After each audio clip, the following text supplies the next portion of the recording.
ਵਾਹਿਗੁਰੂ ਜੀ ਕਾ ਖਾਲਸਾ ਵਾਹਿਗੁਰੂ ਜੀ ਕੀ ਫਤਿਹ। ਗੁਰੂ ਪਿਆਰੀ ਗੁਰੂ ਸਵਾਰੀ ਪਰਮ ਸਤਿਕਾਰਯੋਗ ਸਾਧ ਸੰਗਤ ਜੀਓ, ਜਿਵੇਂ ਕਿ ਗੁਰਬਾਣੀ ਦਾ ਫਰਮਾਨ ਹੈ, ਵੱਡਾ ਸਾਹਿਬ ਉੱਚਾ ਥਾਓ, ਉੱਚੇ ਉੱਪਰ ਉੱਚਾ ਨਾਓ। ਸੋ ਕਹਿਣ ਤੋਂ ਭਾਵ ਇਹ ਕਿ ਜਿਹੜਾ ਵਾਹਿਗੁਰੂ ਆ ਉਹ ਬਹੁਤ ਵੱਡਾ ਹੈ ਅਤੇ ਵੱਡਾ ਸਾਹਿਬ ਉੱਚਾ ਥਾਓ, ਉਹਦਾ ਥਾਂ ਵੀ ਬੜਾ ਉੱਚਾ ਹੈ। ਉੱਚੇ ਉੱਪਰ ਉੱਚਾ ਨਾਓ ਅਤੇ ਉੱਚਾ ਤੋਂ ਉੱਚਾ ਉਹਦਾ ਨਾਂ ਹੈ। ਭਾਵ ਕੀ ਹੈ, ਪਰਮੇਸ਼ਰ ਦਾ ਨਾਮ ਪਰਮੇਸ਼ਰ ਤੋਂ ਵੀ ਵੱਡਾ ਮੰਨਿਆ ਜਾਂਦਾ ਹੈਗਾ। ਸੋ ਐਸੀ ਜਿਹੜੀ ਇਹ ਕਲਾ ਹੈ ਵਾਹਿਗੁਰੂ ਜੀ ਦੀ। ਸੋ ਜਿਹੜਾ ਐਡਾ ਉੱਚਾ ਨਾਮ ਹੈ, ਐਡਾ ਵੱਡਾ ਨਾਮ ਹੈ, ਇਹ ਨਾਮ ਜਪਿਆ ਜਿਹੜਾ ਹੈਗਾ ਕਦੀ ਵਿਅਰਥ ਨਹੀਂ ਜਾਂਦਾ ਹੈ। ਸੋ ਮਹਾਂਪੁਰਖ ਆਖਦੇ ਆ ਕਿ ਅਚਨਚੇਤ ਮੂੰਹ ਦੇ ਵਿੱਚੋਂ ਨਿਕਲਿਆ ਹੋਇਆ ਵਾਹਿਗੁਰੂ ਦਾ ਨਾਮ ਸੁੱਤੇ ਸਿੱਧ, ਉਹ ਵੀ ਆਪਣਾ ਬਹੁਤ ਵੱਡਾ ਪ੍ਰਭਾਵ ਰੱਖਦਾ ਹੈਗਾ। ਐਸੀ ਨਾਮ ਦੀ ਵਿਲੱਖਣ ਮਹਿਮਾ ਹੈਗੀ ਆ। ਸੋ ਦਾਸ ਅੱਜ ਇਸੇ ਹੀ ਵਿਸ਼ੇ ਦੇ ਉੱਤੇ ਕੁਝ ਕੁ ਵਿਚਾਰ ਨਾਮ ਦੀ ਇਸ ਮਹਿਮਾ ਦਾ ਆਪ ਸੰਗਤਾਂ ਦੇ ਨਾਲ ਸਾਂਝਾ ਕਰਦਾ ਹੈਗਾ। ਦੇਖੋ, ਇੱਕ ਕਿਸੇ ਬ੍ਰਾਹਮਣ ਦੇ ਘਰ ਇੱਕ ਬੱਚੀ ਪੈਦਾ ਹੋਈ। ਇਹ ਬੜੀ ਸੁੰਦਰ ਬੱਚੀ ਸੀਗੀ। ਸੋ ਇਹ ਜਦ ਬੱਚੀ ਜਿਹੜੀ ਸੀਗੀ, ਇਹ ਫਿਰ ਹੌਲੀ ਹੌਲੀ ਕਰਕੇ ਜਦ ਜਵਾਨ ਹੋਈ ਅਤੇ ਇਹਦੀ ਸੁੰਦਰਤਾ ਦੇ ਚਰਚੇ ਹੋਏ। ਉਸ ਤੋਂ ਬਾਅਦ ਫਿਰ ਇਸ ਬੱਚੀ ਦੀ ਜਿਹੜੀ ਸ਼ਾਦੀ ਸੀਗੀ ਕਿਸੇ ਸੁਸ਼ੀਲ ਰਾਜਕੁਮਾਰ ਜਿਹੜਾ ਬ੍ਰਾਹਮਣ ਸੀਗਾ ਉਹਦੇ ਨਾਲ ਕਰ ਦਿੱਤੀ। ਜਦ ਕਰ ਦਿੱਤੀ, ਉਸ ਤੋਂ ਬਾਅਦ ਇਹ ਜਿਹੜੀ ਬੱਚੀ ਸੀਗੀ ਆਪਣੇ ਪਤੀ ਦੀ ਆਗਿਆਕਾਰ ਬਣੀ ਰਹੀ। ਅਚਨਚੇਤ ਕੀ ਹੋਇਆ ਕਿ ਕੋਈ ਐਸਾ ਕਰਮ ਰੋਗ ਆ ਗਿਆ ਜਿਸ ਕਰਕੇ ਇਹਦਾ ਪਤੀ ਬਿਮਾਰ ਹੋ ਗਿਆ। ਜਦ ਪਤੀ ਬਿਮਾਰ ਹੋਇਆ, ਇਹਨਾਂ ਨੇ ਬੜੀ ਕੋਸ਼ਿਸ਼ ਕੀਤੀ, ਵੇਦਾਂ ਤੋਂ ਬੜਾ ਉਸ ਦਾ ਇਲਾਜ ਕਰਨ ਦਾ ਯਤਨ ਕੀਤਾ, ਪਰ ਉਹਦੀ ਬਿਮਾਰੀ ਘਟਣ ਦੀ ਜਗ੍ਹਾ ਵੱਧਦੀ ਗਈ। ਸੋ ਕਰਮ ਰੋਗ ਐਸਾ ਹੋਇਆ ਕਿ ਇਸ ਬੱਚੀ ਦਾ ਜਿਹੜਾ ਪਤੀ ਸੀਗਾ ਨਾ, ਉਹ ਅਖੀਰ ਗੁਜ਼ਰ ਗਿਆ। ਜਦ ਆਪਣਾ ਸਰੀਰ ਛੱਡ ਗਿਆ, ਉਸ ਤੋਂ ਬਾਅਦ ਫਿਰ ਇਹ ਜਿਹੜੀ ਬੱਚੀ ਸੀ ਇਹ ਫਿਰ ਵਿਧਵਾ ਹੋ ਗਈ। ਜਦ ਵਿਧਵਾ ਹੋਈ ਆ ਅਤੇ ਉਸ ਤੋਂ ਬਾਅਦ ਇਹ ਸਹੁਰੇ ਪਰਿਵਾਰ ਦੇ ਵਿੱਚ ਰਹਿਣ ਲੱਗੀ। ਪਰ ਐਸੀ ਸੀ ਕਿ ਇਹਦੀ ਸੁੰਦਰਤਾ ਨੂੰ ਦੇਖ ਕੇ ਹੋਰ ਜਿਹੜੇ ਪੁਰਸ਼ ਸੀਗੇ ਉਹ ਇਸ ਦੇ ਉੱਤੇ ਆਪਣੀ ਨਜ਼ਰ ਟਿਕਾਉਣ ਲੱਗੇ। ਬਸ ਇਸ ਤਰ੍ਹਾਂ ਨਜ਼ਰ ਟਿਕਾਉਂਦੇ ਇਹ ਬੱਚੀ ਆਪਣਾ ਪਤੀ ਵਰ ਧਰਮ ਜਿਹੜੀ ਭੁੱਲ ਗਈ ਤਾਂ ਉਹ ਫਿਰ ਪਰਾਏ ਪੁਰਸ਼ਾਂ ਦੀ ਸੰਗਤ ਦੇ ਵਿੱਚ ਚਲੇ ਗਏ। ਜਦ ਪਰਾਏ ਪੁਰਸ਼ਾਂ ਦੀ ਸੰਗਤ ਕਰਨ ਲੱਗ ਪਈ, ਸੰਗ ਕਰਨ ਲੱਗ ਪਈ, ਉਸ ਤੋਂ ਬਾਅਦ ਜਦ ਸਹੁਰੇ ਪਰਿਵਾਰ ਨੂੰ ਇਹ ਗੱਲ ਦੀ ਭਿਣਕ ਪਈ, ਉਹਨਾਂ ਨੇ ਕੀ ਕੀਤਾ, ਇਸ ਬੱਚੀ ਦਾ ਤਿਆਗ ਕਰ ਦਿੱਤਾ, ਇਹਨੂੰ ਘਰੋਂ ਬਾਹਰ ਕੱਢ ਦਿੱਤਾ। ਜਦ ਇਹ ਘਰੋਂ ਬਾਹਰ ਨਿਕਲੀ ਆ, ਉਸ ਤੋਂ ਬਾਅਦ ਇੱਕ ਐਸੀ ਜਗ੍ਹਾ ਚਲੇ ਗਈ ਜਿੱਥੇ ਜੰਗਲ ਬੀਆਬਾਨ ਸੀਗਾ। ਉੱਥੇ ਇਹਨੇ ਸੋਚਿਆ ਵੀ ਮੈਂ ਖੁਦਕਸ਼ੀ ਕਰ ਲਵਾਂ, ਪਰ ਖੁਦਕਸ਼ੀ ਕਰਨ ਨੂੰ ਦਿਲ ਨਾ ਕਰੇ। ਅਚਨਚੇਤ ਉੱਥੇ ਘੁੰਮਦੀ ਨੂੰ ਇੱਕ ਕੋਈ ਸ਼ਿਕਾਰੀ ਭੀਲ ਸੀਗਾ, ਉਹ ਟੱਕਰ ਪਿਆ ਜੰਗਲੀ। ਉਸ ਨੇ ਜਦ ਇਹਦੀ ਸੁੰਦਰਤਾ ਨੂੰ ਤੱਕਿਆ ਅਤੇ ਉਹ ਫਿਰ ਜਿਹੜਾ ਭੀਲ ਸੀਗਾ ਉਹ ਇਸ ਨੂੰ ਆਪਣੇ ਘਰ ਲੈ ਗਿਆ। ਉੱਥੇ ਜਾ ਕੇ ਅਤੇ ਫਿਰ ਇਹਨੇ ਕੀ ਕੀਤਾ, ਉਸ ਭੀਲ ਦੇ ਨਾਲ ਆਪਣਾ ਜੀਵਨ ਦਾ ਨਿਰਵਾਹ ਕਰਨਾ ਸ਼ੁਰੂ ਕਰ ਦਿੱਤਾ। ਉਸ ਤੋਂ ਬਾਅਦ ਫਿਰ ਇਹ ਦੇਖਣਾ ਉੱਥੇ ਹੀ ਭੀਲ ਦੇ ਜਿਹੜੇ ਸੀਗੇ ਉੱਥੇ ਬੱਚੇ ਹੋ ਗਏ। ਜਦ ਉੱਥੇ ਪਰਿਵਾਰ ਬਣਨ ਲੱਗਾ ਅਤੇ ਉਹ ਜਿਹੜਾ ਭੀਲ ਸੀਗਾ ਬਾਹਰੋਂ ਸ਼ਿਕਾਰ ਕਰਕੇ ਆਉਂਦਾ ਸੀਗਾ। ਘਰ ਦੇ ਵਿੱਚ ਜਿਹੜੀਆਂ ਗਾਈਆਂ ਸੀਗੀਆਂ ਅਤੇ ਹੋਰ ਬੱਕਰੀਆਂ ਭੇਡਾਂ ਵੀ ਉਹਨੇ ਰੱਖੀਆਂ ਹੋਈਆਂ ਸੀਗੀਆਂ। ਉਸ ਤੋਂ ਬਾਅਦ ਇਹ ਭੀਲ ਦੀ ਸੰਗਤ ਕਰਕੇ ਐਸੀ ਇਹਦੀ ਨੀਚ ਦ੍ਰਿਸ਼ਟੀ ਹੋਈ ਕਿ ਇਹਨੇ ਮਾਸ ਖਾਣਾ, ਸ਼ਰਾਬ ਪੀਣੀ ਅਤੇ ਹੋਰ ਇਸ ਤਰ੍ਹਾਂ ਦੇ ਭੋਗ ਵਿਲਾਸ ਕਰਨੇ ਸ਼ੁਰੂ ਕਰ ਦਿੱਤੇ। ਜਦ ਭੋਗ ਵਿਲਾਸ ਕਰਨ ਲੱਗ ਪਏ, ਅਚਨਚੇਤ ਇੱਕ ਵਾਰੀ ਕੀ ਹੋਇਆ ਕਿ ਉਹ ਭੀਲ ਜਿਹੜਾ ਸੀ ਕੁਛ ਦਿਨਾਂ ਵਾਸਤੇ ਬਾਹਰ ਗਿਆ ਸੀਗਾ ਅਤੇ ਇਹਨੂੰ ਹੁਣ ਰਾਤ ਨੂੰ ਬੜੀ ਭੁੱਖ ਲੱਗੀ ਅਤੇ ਇਹਦਾ ਦਿਲ ਕੀਤਾ ਕਿ ਮੈਂ ਜਾ ਕੇ ਕਿਸੇ ਭੇਡ ਬੱਕਰੀ ਦਾ ਮਾਸ ਜਿਹੜਾ ਹੈ ਬਣਾ ਕੇ ਖਾਵਾਂ। ਉਸ ਤੋਂ ਬਾਅਦ ਇਹ ਜਿਹੜੀ ਫਿਰ ਭੀਲਣੀ ਬਣ ਚੁੱਕੀ ਇਸਤਰੀ ਸੀਗੀ, ਇਹ ਫਿਰ ਅਚਨਚੇਤ ਉੱਠੀ, ਇਹਨੇ ਕਿਰਪਾਨ ਚੱਕੀ ਅਤੇ ਜਿਸ ਜਗ੍ਹਾ ਬਾੜੇ ਦੇ ਵਿੱਚ ਗਾਈਆਂ ਅਤੇ ਭੇਡ ਬੱਕਰੀਆਂ ਬੰਨੀਆਂ ਹੋਈਆਂ ਸੀ, ਰਾਤ ਨੂੰ ਉੱਥੇ ਚੱਲ ਗਏ। ਉੱਥੇ ਜਾ ਕੇ ਇਹਨੇ ਕੀ ਕੀਤਾ, ਆਪਣੀ ਜਿਹੜੀ ਕਿਰਪਾਨ ਸੀਗੀ ਕਿਸੇ ਬੱਕਰੇ ਦੇ ਬੱਚੇ ਦੇ ਉੱਤੇ ਜਿਹੜੀ ਸੀਗੀ ਜਦ ਚਲਾਈ ਤਾਂ ਉਸ ਤੋਂ ਬਾਅਦ ਕੀ ਦੇਖਿਆ ਕਿ ਜਦੋਂ ਇਹਦੀ ਕਿਰਪਾਨ ਚੱਲੀ ਅਤੇ ਜਿਹੜਾ ਧੜ ਜਿਹਦਾ ਹੋਇਆ, ਉਹ ਧੜ ਜਿਹੜਾ ਸੀਗਾ ਉਹ ਗਾਂ ਦੇ ਬਛੜੇ ਦਾ ਸੀਗਾ। ਗੱਲ ਕੀ ਆ, ਬੱਕਰੇ ਦੇ ਬੱਚੇ ਦੀ ਜਗ੍ਹਾ ਨਾ ਗਾਂ ਦਾ ਬੱਚਾ ਇਹਦੇ ਹੱਥੋਂ ਵੱਢਿਆ ਗਿਆ। ਜਦ ਵੱਢਿਆ ਗਿਆ, ਜਦੋਂ ਇਹਨੇ ਸਿਰ ਚੱਕ ਕੇ ਦੇਖਿਆ ਅਤੇ ਇਹਨੇ ਮਨ ਦੇ ਵਿੱਚ ਸਾਹਸ ਇਹਦੇ ਪੈਦਾ ਹੋਇਆ, ਉਹ ਮਾਰਨਾ ਤਾਂ ਬੱਕਰੇ ਦਾ ਬੱਚਾ ਸੀਗਾ, ਵੱਢ ਹੋ ਗਿਆ ਗਾਂ ਦਾ ਬੱਚਾ। ਅਤੇ ਅਚਨਚੇਤ ਇਹਦੇ ਮੂੰਹੋਂ ਨਾ ਜਦ ਇਹ ਘਟਨਾ ਹੋਈ ਆ ਅਤੇ ਇਸ ਘਟਨਾ ਨੂੰ ਦੇਖ ਕੇ ਸੀ ਮੂੰਹੋਂ 'ਚ ਅਚਾਨਕ ਸ਼ਿਵ ਨਿਕਲਿਆ। ਜਦ ਸ਼ਿਵ ਅਚਾਨਕ ਨਿਕਲਿਆ ਅਤੇ ਖੈਰ ਇਹਨੇ ਮਨ 'ਚ ਸੋਚਿਆ ਵੀ ਹੁਣ ਜੋ ਹੋਣਾ ਸੀ ਹੋ ਗਿਆ। ਮਾਰਨ ਤਾਂ ਮੈਂ ਬੱਕਰਾ ਵੱਢਣਾ ਸੀਗਾ ਅਤੇ ਪਰ ਵੱਢਿਆ ਗਿਆ ਗਾਂ ਦਾ ਬਛੜਾ। ਇਸ ਕਰਕੇ ਬਛੜੇ ਨੂੰ ਚੱਕ ਕੇ ਜਿਹੜੀ ਸੀ ਘਰ ਲਈ ਅਤੇ ਉਹਦਾ ਮਾਸ ਜਿਹੜਾ ਸੀਗਾ ਰਿੰਨ ਕੇ ਇਹਨੇ ਖਾ ਲਿਆ। ਸੋ ਕਹਿਣ ਤੋਂ ਭਾਵ ਆ ਜਦੋਂ ਫਿਰ ਬਿਰਤੀ ਚੰਡਾਲ ਰੂਪ ਧਾਰਨ ਕਰਦੀ ਆ ਅਤੇ ਕਿੰਨੀ ਨੀਵੀਂ ਚਲੀ ਜਾਂਦੀ ਆ। ਉਸ ਤੋਂ ਬਾਅਦ ਇਹਦਾ ਜੀਵਨ ਜਿਹੜਾ ਸੀਗਾ ਇਹੋ ਜਿਹਾ ਨਰਕ ਦੇ ਵਿੱਚ ਨੀਵੇਂ ਤੋਂ ਨੀਵੇਂ ਪੱਧਰ 'ਤੇ ਗਿਰਦਾ ਗਿਆ ਕਿ ਅਖੀਰ ਜਿਹੜੀ ਸੀ ਇਹਦੀ ਮੌਤ ਹੋਈ। ਜਦ ਇਹਦੀ ਮੌਤ ਹੋ ਗਈ ਨੇ ਸਰੀਰ ਛੱਡਿਆ, ਉਸ ਤੋਂ ਬਾਅਦ ਫਿਰ ਇਹਨੂੰ ਜਿਹੜਾ ਅਗਲਾ ਜਨਮ ਮਿਲਿਆ, ਅਗਲਾ ਜਨਮ ਜਿਹੜਾ ਮਿਲਿਆ ਹੈਗਾ ਉਹ ਮਿਲਿਆ ਹੈਗਾ ਕਿਸੇ ਐਸੇ ਚੰਡਾਲ ਦੇ ਘਰ ਜਿਸ ਜਗ੍ਹਾ ਇਹਦਾ ਜਿਹੜੀਆਂ ਅੱਖਾਂ ਸੀਗੀਆਂ ਉਹ ਅੰਨੀਆਂ ਸੀਗੀਆਂ ਅਤੇ ਬਾਕੀ ਸਰੀਰ ਵੀ ਜਿਹੜਾ ਸੀਗਾ ਉਹ ਪਹਿਲੇ ਵਰਗੀ ਸੁੰਦਰਤਾ ਵਾਲਾ ਨਹੀਂ ਸੀ ਅਤੇ ਬੇਢੰਗਾ ਸੀਗਾ, ਅਤੇ ਇਸ ਕਰਕੇ ਇਹਦਾ ਰੰਗ ਜਿਹੜਾ ਸੀਗਾ ਉਹ ਵੀ ਖੂਬ ਸਾਂਵਲਾ ਅਤੇ ਕਾਲਾ ਸੀਗਾ। ਇਹੋ ਜਿਹਾ ਇਹਨੂੰ ਜਿਹੜਾ ਹੈ ਉਹ ਪਰਮਾਤਮਾ ਨੇ ਫਿਰ ਅਗਲਾ ਸਰੀਰ ਦਿੱਤਾ। ਜਦ ਅਗਲਾ ਸਰੀਰ ਦਿੱਤਾ, ਜਿਸ ਚੰਡਾਲ ਦੇ ਘਰ ਇਹ ਪੈਦਾ ਹੋਈ ਬੱਚੀ, ਉਹ ਜਿਹੜਾ ਪਰਿਵਾਰ ਸੀਗਾ ਉਹ ਅਤ ਗਰੀਬ ਸੀਗਾ। ਸੋ ਡੰਗ ਦੀ ਡੰਗ ਰੋਟੀ ਮਿਲਦੀ ਸੀ। ਇਸ ਤਰ੍ਹਾਂ ਇਹ ਭੁੱਖੀ ਰਹਿ ਕੇ ਉਸ ਪਰਿਵਾਰ ਦੇ ਵਿੱਚ ਪਲੀ ਵੱਡੀ ਹੋਈ, ਪਰ ਅੱਖਾਂ ਨਾ ਹੋਣ ਕਰਕੇ, ਬੇਸੁਰਤ ਹੋਣ ਕਰਕੇ ਕੋਈ ਇਹਦੇ ਵੱਲ ਜਿਹੜਾ ਸੀਗਾ ਉਹ ਦੇਖਦਾ ਤੱਕ ਨਹੀਂ ਸੀ, ਨਾ ਇਹਨੂੰ ਬੁਲਾਉਂਦਾ ਸੀਗਾ। ਹੌਲੀ ਹੌਲੀ ਉਹ ਜਿਸ ਪਰਿਵਾਰ 'ਚ ਜਨਮੀ ਸੀ, ਉਹ ਪਰਿਵਾਰ ਦੇ ਜਿਹੜੇ ਮਾਂ ਬਾਪ ਸੀਗੇ ਉਹ ਜਦ ਜਿਹੜੇ ਸੀ ਉਹ ਸਮਾਂ ਪਾ ਕੇ ਗੁਜ਼ਰ ਗਏ ਅਤੇ ਇਹ ਇਕੱਲੀ ਰਹਿ ਗਈ। ਜਦ ਇਕੱਲੀ ਰਹਿ ਗਈ, ਜਦ ਵੱਡੀ ਹੋਈ ਆ, ਅਤੇ ਇਸ ਦਾ ਜਿਹੜਾ ਕਰੂਪ ਚਿਹਰਾ ਸੀਗਾ ਉਸ ਨੂੰ ਦੇਖ ਕੇ ਕੋਈ ਵੀ ਆਦਮੀ ਇਹਦੇ ਨਾਲ ਸ਼ਾਦੀ ਕਰਨ ਵਾਸਤੇ ਜਿਹੜਾ ਸੀਗਾ ਅੰਦਰੋਂ ਰਾਜੀ ਨਹੀਂ ਸੀ। ਸਾਰੇ ਇਹਦਾ ਇਹ ਰੂਪ ਦੇਖ ਕੇ ਦੂਰੋਂ ਭੱਜ ਜਾਂਦੇ ਸੀਗੇ। ਉਸ ਤੋਂ ਬਾਅਦ ਇਹ ਇਸੇ ਤਰ੍ਹਾਂ ਜਿਹੜਾ ਸੀਗਾ ਬਿਨਾਂ ਸ਼ਾਦੀ ਤੋਂ ਆਪਣਾ ਜੀਵਨ ਬਸਰ ਕਰਨ ਲੱਗੀ, ਘਰ ਘਰ ਜਾ ਕੇ ਟੁੱਕਰ ਮੰਗ ਕੇ, ਅਤੇ ਇਹ ਆਪਣਾ ਪੇਟ ਪਾਲਦੀ। ਇੱਕ ਦਿਨ ਇਸ ਤਰ੍ਹਾਂ ਇਹ ਜਿਹੜੀ ਸੀਗੀ ਇਹ ਫਿਰਦੀ ਰਹੀ। ਮੀਂਹ ਬਾਰਿਸ਼ਾਂ ਬੜੇ ਜ਼ੋਰ ਨਾਲ ਹੋਈਆਂ, ਬਾਰਿਸ਼ਾਂ ਹੋਈਆਂ ਅਤੇ ਇਸ ਕਰਕੇ ਇਹ ਕਈ ਦਿਨ ਜਿਹੜੀ ਸੀ ਘਰ 'ਚ ਭੁੱਖੀ ਬੈਠੀ ਆਪਣੀ ਝੌਂਪੜੀ ਦੇ ਵਿੱਚ ਬੈਠੀ ਰਹੀ। ਮਨ 'ਚ ਸੋਚਿਆ ਕਿ ਰੋਜ਼ ਮੰਗਣ ਦੇ ਨਾਲੋਂ ਕਿਉਂ ਨਾ ਹੋਵਾਂ ਕਿ ਮੈਨੂੰ ਕੋਈ ਐਸੀ ਜਗ੍ਹਾ ਮਿਲ ਜਾਵੇ ਜਿੱਥੇ ਮੇਰੇ ਨੂੰ ਜਾ ਕੇ ਨਾ ਪੇਟ ਭਰ ਰੋਟੀ ਮਿਲੇ। ਜਦ ਇਹ ਸੋਚ ਰਹੀ ਸੀ, ਅਚਨਚੇਤ ਉੱਥੋਂ ਦੀ ਕੋਈ ਜਿਹੜਾ ਸੀ ਯਾਤਰੀ ਲੰਘਿਆ। ਉਹਨੇ ਦੇਖਿਆ ਕਿ ਕੋਈ ਐਸੀ ਮਾਈ ਆ ਜਿਹੜੀ ਅੱਖਾਂ ਤੋਂ ਬਗੈਰ ਵਾ, ਜਿਹਨੂੰ ਦੀਦਾ ਕੱਖ ਨਹੀਂ, ਅਤੇ ਉਹ ਇਸ ਝੌਂਪੜੀ ਦੇ ਵਿੱਚ ਬੈਠੀ ਹੋਈ ਆ। ਉਹ ਜਿਹੜਾ ਯਾਤਰੀ ਸੀਗਾ ਉਹ ਕੁੰਭ ਦੇ ਮੇਲੇ ਦੇ ਉੱਤੇ ਜਿਹੜਾ ਸੀਗਾ ਉਹ ਇਸ਼ਨਾਨ ਕਰਨ ਵਾਸਤੇ ਜਾ ਰਿਹਾ ਸੀਗਾ। ਉਸ ਨੂੰ ਇਸ ਅੰਨੀ ਜਿਹੜੀ ਮਾਂ ਬਣੀ ਸੀ ਉਸ ਟਾਈਮ, ਉਹ 'ਤੇ ਤਰਸ ਆ ਗਿਆ। ਜਦ ਇਸ ਮਾਈ 'ਤੇ ਤਰਸ ਆਇਆ, ਉਹਨੇ ਕੀਤਾ ਆਪਣੇ ਕੋਲੋਂ ਕੁਛ ਟੁੱਕਰ ਦੇ ਕੇ ਜਿਹੜੇ ਸੀ, ਜਦ ਇਹਦੀ ਜਿਹੜੀ ਭੁੱਖ ਸੀ ਉਹਨੂੰ ਤ੍ਰਿਪਤ ਕੀਤਾ, ਅਤੇ ਇਹਨੇ ਪੁੱਛਿਆ ਵੀ ਤੂੰ ਕੌਣ ਆ, ਅਤੇ ਮੈਂ ਕਈਆਂ ਦਿਨਾਂ ਤੋਂ ਭੁੱਖੀ ਹਾਂ। ਅਤੇ ਉਸਨੇ ਆਖਿਆ ਕਿ ਮੈਂ ਯਾਤਰੀ ਹਾਂ ਅਤੇ ਮੈਂ ਕੁੰਭ ਦੇ ਮੇਲੇ 'ਤੇ ਜਾ ਰਿਹਾ ਹੈਗਾ। ਅਤੇ ਇਹ ਕਹਿਣ ਲੱਗੀ ਕਿ ਮੈਨੂੰ ਕਈ ਦਿਨ ਹੋ ਗਏ ਰੋਟੀ ਨਹੀਂ ਮਿਲਦੀ, ਹੁਣ ਮੇਰਾ ਸਰੀਰ ਜਿਹੜਾ ਹੈਗਾ ਉਹ ਜ਼ਿਆਦਾ ਬਿਰਧ ਹੋ ਗਿਆ ਹੈ, ਇਸ ਕਰਕੇ ਮੇਰੇ ਤੋਂ ਜ਼ਿਆਦਾ ਚੱਲ ਫਿਰ ਵੀ ਨਹੀਂ ਹੁੰਦਾ। ਅਤੇ ਫਿਰ ਉਹ ਯਾਤਰੀ ਕਹਿਣ ਲੱਗਾ ਕਿ ਤੂੰ ਇਸ ਤਰ੍ਹਾਂ ਕਰ, ਕੁੰਭ ਦਾ ਮੇਲਾ ਉੱਥੇ ਹੋਣਾ ਹੈਗਾ, ਤੂੰ ਵੀ ਉੱਥੇ ਚਲੀ ਜਾ, ਅਤੇ ਉੱਥੇ ਜਾ ਕੇ ਅਤੇ ਉੱਥੇ ਲੰਗਰ ਸਾਰਾ ਕੁਛ ਜਿਹੜਾ ਹੈਗਾ ਉੱਥੇ ਸਾਧੂਆਂ ਸੰਤਾਂ ਨੂੰ ਭੰਡਾਰਾ ਛਕਾਇਆ ਜਾਂਦਾ ਹੈ, ਤੈਨੂੰ ਉੱਥੇ ਰਜਮੀ ਰੋਟੀ ਮਿਲ ਜਾਊਗੀ ਜਦ ਤੱਕ ਕੁੰਭ ਦਾ ਮੇਲਾ ਰਹੂਗਾ। ਜਦ ਉਹ ਯਾਤਰੀ ਨੇ ਇਹਨੂੰ ਕਿਹਾ ਹੈਗਾ, ਅਤੇ ਇਹ ਵੀ ਜਿਹੜੀ ਸੀ ਫਿਰ ਯਾਤਰੀ ਦੇ ਨਾਲ ਕੁੰਭ ਦੇ ਮੇਲੇ 'ਤੇ ਚਲੀ ਗਈ।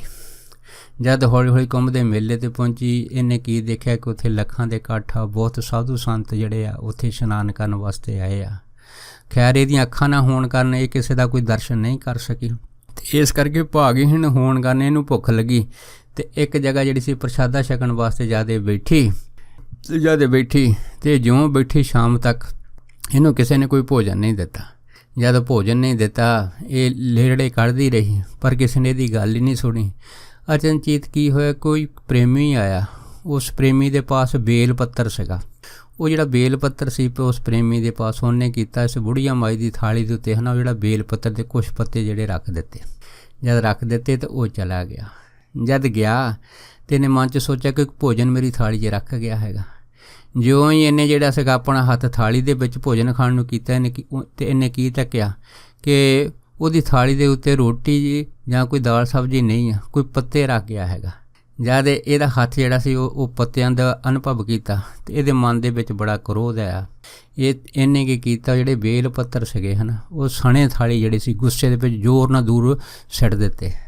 ਜਦ ਦੂਰ ਸਿੱਟੇ ਅਤੇ ਹਵਾ ਦਾ ਐਸਾ ਝੋਂਕਾ ਆਇਆ ਕਿ ਜਿਹੜਾ ਬੇਲ ਪੱਤਰ ਸੀਗਾ ਉਹ ਉੱਡ ਕੇ ਜਿੱਥੇ ਸ਼ਿਵਲਿੰਗ ਦੇ ਵਿੱਚ ਕੁਛ ਪ੍ਰੇਮੀ ਜਿਹੜੇ ਸੀ ਸ਼ਿਵਲਿੰਗ ਦੀ ਪੂਜਾ ਕਰਦੇ ਸੀ, ਉੱਥੇ ਜਿਹੜਾ ਸੀਗਾ ਉੱਥੇ ਸ਼ਿਵਲਿੰਗ ਦੇ ਕੋਲ ਪਹੁੰਚ ਗਿਆ, ਅਤੇ ਸ਼ਿਵਲਿੰਗ ਦੇ ਨਾਲ ਇਹ ਬੇਲ ਪੱਤਰ ਜਿਹੜਾ ਸੀ ਲੱਗ ਗਿਆ। ਜਦ ਸ਼ਿਵਲਿੰਗ ਦੇ ਨਾਲ ਇਹ ਬੇਲ ਪੱਤਰ ਜੁੜਿਆ, ਬਸ ਇਹਦੀ ਬੈਠੇ ਬਿਠਾਏ ਇਹ ਜਿਹੜੀ ਪੂਜਾ ਸੀਗੀ ਸ਼ਿਵਲਿੰਗ ਦੀ ਇਹ ਪੂਰੀ ਹੋ ਗਈ।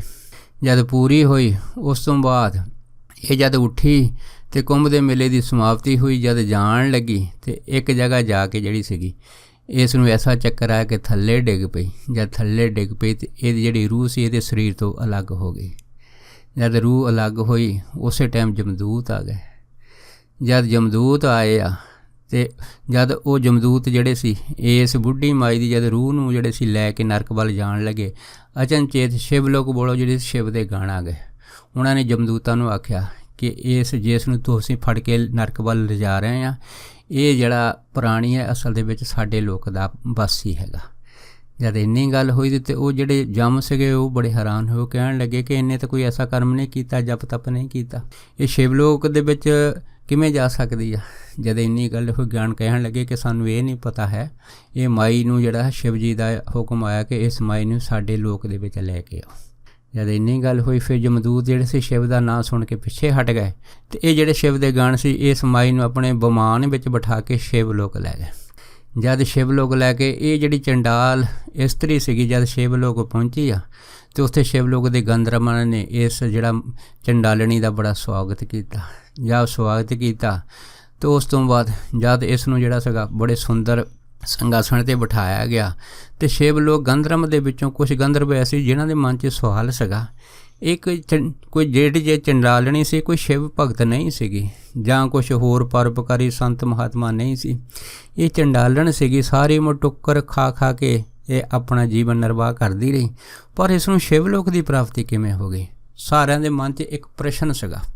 फिर उन्होंने ये जिहड़ा प्रश्न सीगा है ना, फिर शिव भगवान तो पूछा कि ये चंडाल स्त्री इस शिवलोक किवें पहुँच गई आ।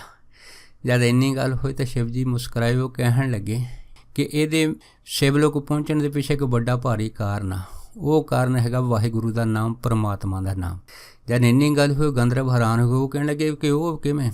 फिर शिव भगवान ने ये जिहड़ी पिछले जन्म की सी वो कथा सुनाई कि किवें पिछले जन्म दे विच ब्राह्मण कुल दे विच जन्मी सीगी, उस तो बाद इहदी शादी हुई तो शादी तो बाद फिर ये जिहड़ी सी अपने पति की आग्याकारी रही आ, पर पति दे मरण तो बाद ये जिहड़ी सीगी ये फिर विचारन इस्तरी बन गई, पर पुरुषों के नाल संगत करन लगी। तो उस तो बाद एक चंडाल दे घर रहन लग पई तो उस चंडाल दे घर रहन करके दे बच्चे होए। पर किवें पिछले जन्म दे विच जदों ये मास शराब मच्छी खांदी हुंदी सी ते किवें फिर उस पिछले जन्म दे विच जद इन्हें बकरे का बच्चा जिहड़ा सी खाण वास्ते वड्ढिया, अचनचेत वो भुलेखे दे नाल गां दा बच्चा वड्ढिया गया, जिस करके इस नूं फिर जिहड़ी सीगी वो गऊ हत्या लगी। उस तो बाद जद इहदी मृत्यु होई आ फिर उस गऊ हत्या दे करके अगला जन्म जिहड़ा सीगा इहदा चंडालां दे घर होया ते जन्म भी जिहड़ा सी करूप होया ते अखों ये बिल्कुल जिहड़ी सी वो अन्नी हो गई। तो इस करके करूप चेहरा होने के कारण, रंग काला होने के कारण कोई भी जिहड़ा इस मृतल लोक का पुरुष सीगा इहनूं पसंद नहीं सी करदा। इस करके ये सारी उम्र जिहड़ी सी इसे ही कुआरे ते अन्नेपन दे विच इन्हें बतीत कीती। पर अचनचेत पिछले जन्म का जिहड़ा शिव शिव शिव ने पछतावे वजों दे मूँहों जिहड़ा सी अचनचेत निकलिया सीगा, उहदा प्रताप फिर ऐसा फलिया कि इस नूं फिर जिहड़ा सीगा कोई संत महात्मा जिहड़ा उन्हां समयां दे विच कुंभ दे मेले ते इशनान करन जा रहा सीगा, उस दे नाल इहदा मिलाप हो गया ते वो जिहड़ा फिर सज्जण सीगा इस नूं कुंभ दे मेले ते नाल लै गया। उस तो बाद जद किसी प्रेमी ने ਇਹਦੀ थाली ਦੇ ਵਿੱਚ बेल पत्तर रखिया ਸੀਗਾ ਤੇ ਉਹ बेल पत्तर ਜਿਹੜਾ ਸੀਗਾ ਕਿਵੇਂ ਜਦੋਂ ਇਹਨੇ ਗੁੱਸੇ ਦੇ ਵਿੱਚ थाली ਜਿਹੜੀ ਸੀ ਭੁਆ ਕੇ ਮਾਰੀ ਤਾਂ बेल पत्तर ਹਵਾ ਦੇ ਨਾਲ ਉੱਡ ਕੇ ਉਹ शिवलिंग ਦੇ ਨਾਲ ਜੁੜ ਗਿਆ ਤੇ ਇਹਦੀ ਫਿਰ ਜਿਹੜੀ ਪੂਜਾ ਸੀਗੀ ਉਸ ਕੁੰਭ ਦੇ ਮੇਲੇ ਦੇ ਵਿੱਚ ਇਸ ਕਾਰਨ ਕਰਕੇ ਜਿਹੜੀ ਸੀਗੀ ਉਹ ਪ੍ਰਵਾਨ ਹੋ ਗਈ। ਤੇ ਜਿਸ ਕਰਕੇ ਪੂਜਾ ਪ੍ਰਵਾਨ ਹੋਣ ਕਰਕੇ ਤੇ ਪਿਛਲੇ ਜਨਮ ਦੇ ਵਿੱਚ 3 ਵਾਰੀ ਇਹਨੇ शिव ਆਖਿਆ ਸੀਗਾ ਤੇ ਇਹ 3 ਵਾਰੀ शिव ਦਾ ਜਿਹੜਾ ਮਹੱਤਵ ਐਸਾ ਹੋਇਆ ਕਿ ਇਹਨੂੰ ਕੁੰਭ ਦੇ ਮੇਲੇ ਵਿੱਚ ਜਿਹੜੀ ਸੀਗੀ ਉੱਥੇ ਸਾਧੂਆਂ ਸੰਤਾਂ ਦੀ ਚਰਨ ਧੂੜ ਪ੍ਰਾਪਤ ਹੋ ਗਈ। ਦੂਸਰਾ बेल पत्तर ਜਿਹੜਾ ਸੀਗਾ ਅਚਨਚੇਤ ਨੇ ਭੁਆ ਕੇ ਮਾਰਿਆ ਸੀਗਾ, ਉਹਦੀ ਪੂਜਾ ਜਿਹੜੀ ਸੀ ਉਹ शिव जी ਦੇ ਵਿੱਚ ਜਿਹੜੇ ਪ੍ਰੇਮੀ ਕਰਦੇ ਸੀ ਉਹਦੇ ਵਿੱਚ ਇਹ ਪੂਜਾ ਦੇ ਵਿੱਚ ਸ਼ਾਮਲ ਹੋ ਗਈ। ਇਹਦੀ ਪੂਜਾ ਸੰਪੰਨ ਹੋ ਗਈ। ਜਦ ਇਹਦਾ ਅੰਤ ਸਮਾਂ ਆਇਆ ਜਾਣਾ ਤਾਂ ਇਹਨੇ ਜਮਲੋਕ ਦੇ ਵਿੱਚ ਸੀਗਾ, 84 ਲੱਖ ਜੂਨਾਂ ਭੋਗਣੀਆਂ ਸੀ, 84 ਨਰਕ ਭੋਗਣੇ ਸੀ, ਸਜ਼ਾਵਾਂ ਭੋਗਣੀਆਂ ਸੀਗੀਆਂ।